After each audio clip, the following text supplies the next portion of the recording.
Sir, आप मेरा पजामा क्यों उतार रहे हैं?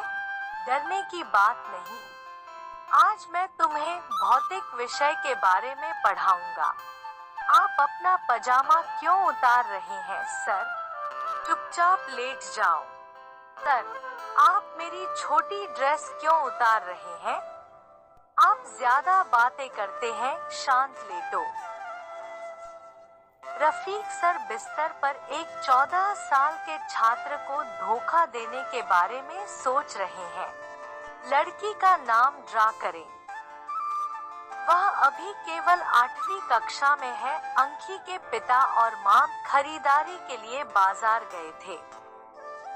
घर बिल्कुल खाली है।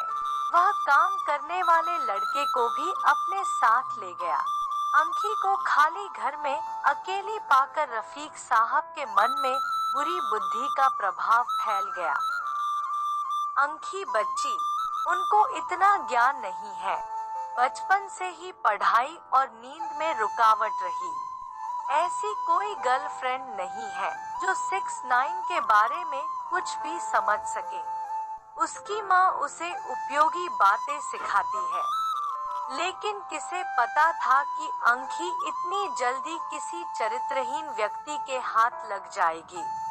रफीक सर का कोई खराब रिकॉर्ड नहीं है। शिक्षक बनने से पहले कई रिकॉर्ड बने, लेकिन शिक्षक बनने के बाद अच्छाई का मुखौटा उतर जाता है। आज उसने अंकी को खाली घर में अकेले पाया। उसे बिस्तर पर पटक कर उसके कपड़े खोलने लगती है। भले ही अंकी को सब कुछ समझ न आता हो, लेकिन वह ये बात सही समझती है कि सर अब उसकी इज्जत लूट लेंगे। लेकिन समझे कि बहुत देर हो चुकी है। इससे पहले सर अंकी पर गिरे और उनका गला दबा दिया। अंकी रोती रहती है। जनाब रफीक का मन नहीं पिघला। उसने जानवरों की तरह अंकी की इज्जत छीन ली। करीब 10 मिनट बाद रफीक साहब शांत हो गए। फिर अंकी से कहा, अब मैंने यही किया। ये पूरा वीडियो मैंने बनाया है। अगर तुमने अपने पापा मम्मी को बताया तो मैं ये वीडियो वायरल कर दूंगा। तुम्हारा जीवन समाप्त हो जाएगा। लेकिन सर, आपने ऐसा क्यों किया? रोते हुए, अरे समझे नहीं? मैंने तुम्हें यह सिखाया। यह भविष्य में आपके काम आएगा। रफीक सर अंकी को समझाने आते हैं कि इज्जत किस बात से डरती है। आज उसे अकेले में पढ़ाने के बजाय कुछ और करना बेहतर लगा। अंकी बाथरूम में जाकर काफी देर तक रोती रही। रक्त के थक्के की कोई गंध नहीं है। वहीं दूसरी ओर उनके मूत्र मार्ग में दर्द बढ़ गया है। सब कुछ सहने के बाद अंकी तरोताजा होकर कमरे में आती है। उसकी आंखों के नीचे काले धब्बे हैं। विषय पर विचार करने पर उसे बहुत सी बातें समझ में आ गई। सर ने कहा कि वीडियो वायरल कर दूंगा। अंकी को इससे कोई दिक्कत नहीं है, लेकिन अगर उसके माता पिता को पता चला तो कितना दुख होगा। यही सोचकर अंकी सब कुछ अपने अंदर ही रखती है।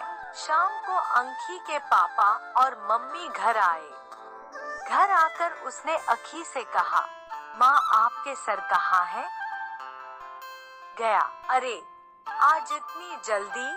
आपने अपना होमवर्क अच्छे से किया होगा, है ना? हाँ।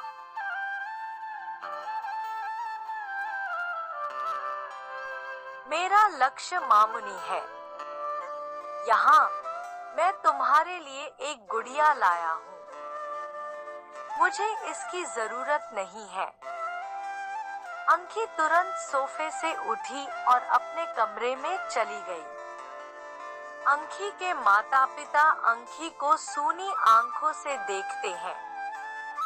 वे भी काफी आश्चर्यचकित हुए। अंकी उस तरह की लड़की नहीं है। हठात इतना गंभीर कैसे हो गया? वे भी अंकी का पीछा करना चाहते थे। लेकिन उससे पहले ही अंखी ने कमरे का दरवाजा बंद कर लिया। अगली सुबह अंखी के नंबर पर कॉल आई। उसके पिता ने अंखी को मोबाइल फोन दिया। यह भी एक नोकिया बटन फोन है, केवल उपयोगी कार्य के बारे में बात करने के लिए। अंखी उठी और सर का नंबर देखा। सर का नंबर देखकर आंखें डर जाती है। अब उसे कैसा अलग महसूस हो रहा है। भले ही पहली बार उसने कॉल रिसीव नहीं किया, लेकिन अगली बार अंखी रिसीव करती है। क्या हुआ? पहली बार फोन नहीं उठाया। मैं सो रहा था सर।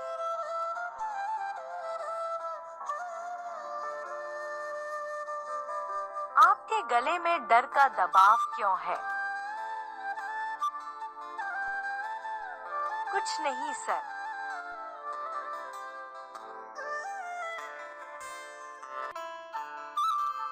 आज अपना स्कूल बैग लेकर सीधे मेरे घर आ जाओ।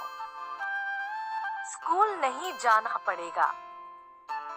मैं अब और नहीं कर सकता सर। अच्छा, वीडियो अपनी माँ और पिताजी के फोन पर भेजो। नहीं, नहीं सर, मैं आ रहा हूँ। यह लक्ष्मी लड़की है, जल्दी आओ। ब्लैकमेल शुरू होता है।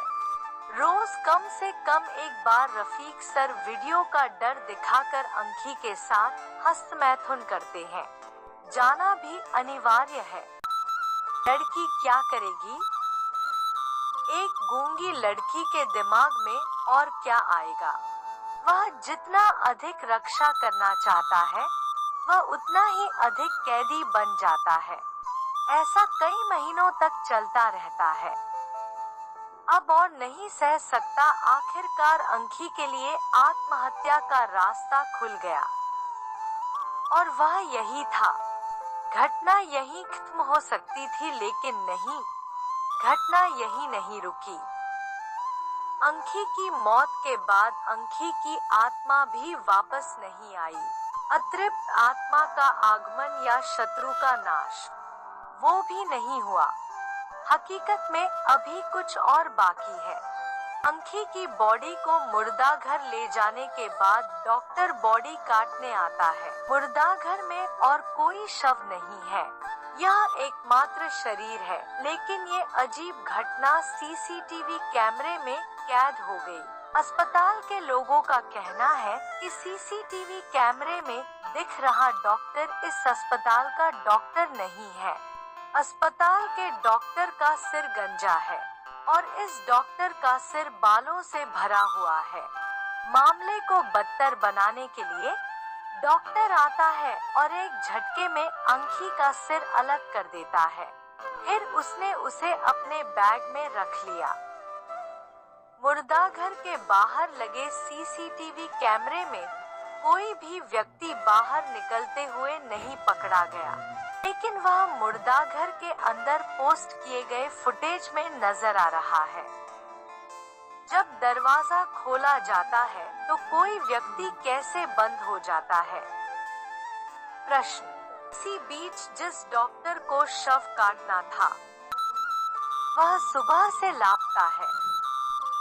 डॉक्टर कहाँ खो गए? रफीक साहब बिंदास घूम रहे हैं। उन्होंने अपने अगले लक्ष्य के रूप में एक और छात्र को चुना। वह बहुत सावधानी से काम करता है। कंडोम का उपयोग करने से कोई निशान नहीं पड़ता है। ऐसा ही करता रहा है। वह विद्यार्थियों को अपने घर ले आया और बिस्तर पर लिटाकर छोड़ दिया। वीडियो बनाएं ताकि वे डरें। इनमें अंखी की एक बच्ची थी, इसलिए उसने आत्महत्या कर ली। और कई लोग तो खुद ही सर को फोन करके कहते हैं, कंडोम है आपके पास या मैं ला दूं? हालांकि यह अधिक समय तक नहीं चला। मिस्टर रफीक ने एक रात सुमी को सूचित किया। सुमी आती है। बिस्तर पर लेट जाओ। रफीक साहब गिर पड़े। काम किया। रफीक साहब थक कर सो जाते हैं।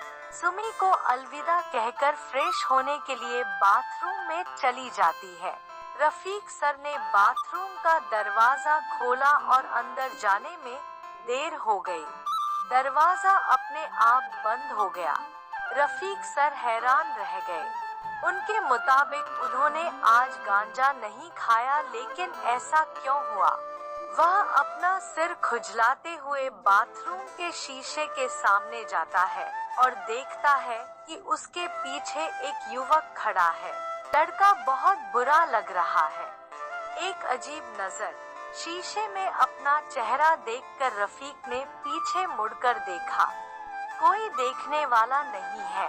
रफीक डर के मारे चिल्लाने लगा, दरवाजा पीट रहा है और चिल्ला रहा है, और फिर बाथरूम की लाइट बंद हो जाती है। इससे पहले कि रफीक सर कुछ समझ पाते, उनके पीछे से कोई उनके सिर को दरवाजे पर दबाते हुए आगे बढ़ गया।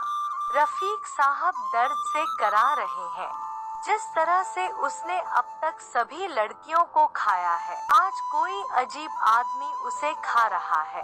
रफीक सर न तो हिल सकते हैं और न ही कुछ कह सकते हैं। लगातार 4 घंटे तक दौड़ना, वह खुद नहीं समझता लड़का कोई भी लड़का है जो ऐसा कर रहा है।